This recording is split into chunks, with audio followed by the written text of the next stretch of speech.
Akala ko hanggang huli ikaw ang makakasama ko, pero hindi pala. Akala ko lahat ng masasayang araw ay hindi mawawala, pero bakit? Alaala lang ang naiwan sa ating dalawa. Ang lahat-lahat na nangyari ay di rin nagtagal. Alaala lang ang naiwan sa ating dalawa.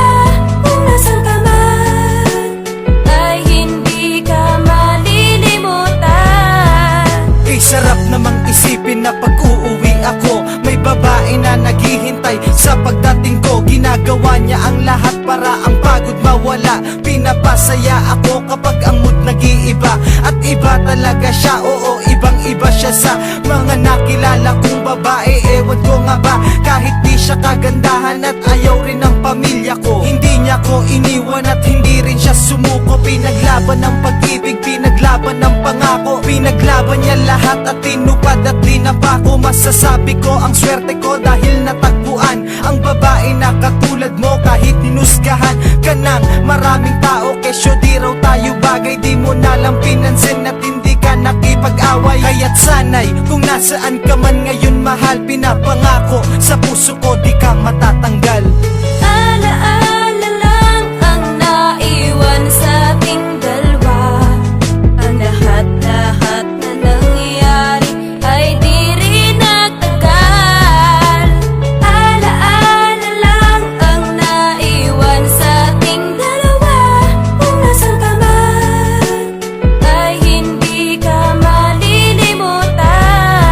Kapag papasok sa umaga, gigising rin sa umaga, kadalasan pa nga ay ikaw pa ang nauuna para mapaghandaan ang pagpasok ko sa trabaho. Baliktad pa nga, ikaw pa ang naghahatid sa kanto. Hindi mo iniiwanan hanggat di nakakasakay, at kapag nakasakay, uuwi ka na sa bahay. Maglilinis, gagawa lamang ng kung ano-ano para malimutan ang lungkot na nadarama mo. Dahil ikaw lang mag-isa at wala man lang kasama, mas gusto mong mag-isa kundi rin ako ang kasama. Kaya mahal kita dahil dyan sa ugali mo. Napakasobra mong bait kahit minsay ginago ko, pero nabago ko lahat-lahat ng dahil yun sa'yo. Dahil din sa pagmamahal na pinapakita mo. Kaya't sanay kung nasaan ka man ngayon mahal, pinapangako sa puso ko di ka matatanggal.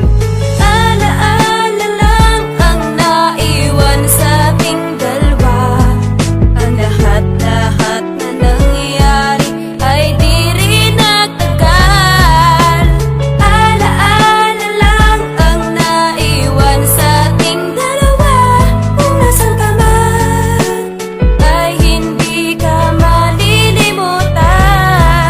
Alas 11 ng gabi, pauwit naglalakad. Ang bilis ng tibok ng puso ko, ako'y agad-agad nag-text sa'yo para malaman ko kung okay ka. Pero di ka nag-reply kaya ako'y nag-alala. At may tumawag sa'kin, pagtingin ko ay ikaw. Sinagot ko agad ang telepono pero hindi ikaw. Iba ang kausap ko, sabi ko kung sino siya. Sabi niya doktor ako, ikaw ba ang asawa niya? Nagtaka naman ako kung bakit siya ang sumagot. Sagot niya ay wala na siya pero meron siyang nadampot na regalo at nakalagay para sa mahal ko. Happy anniversary mahal, para sa'yo to. Sabi sa'kin ng doktor at sabi sa'kin ng nakakita. Bumili siya ng regalo, tumawid sa may kalsada. At hindi niya nakita na may palapit pala na sasakyan at tuluyan nang naputol ang hininga. Ano na ngayon?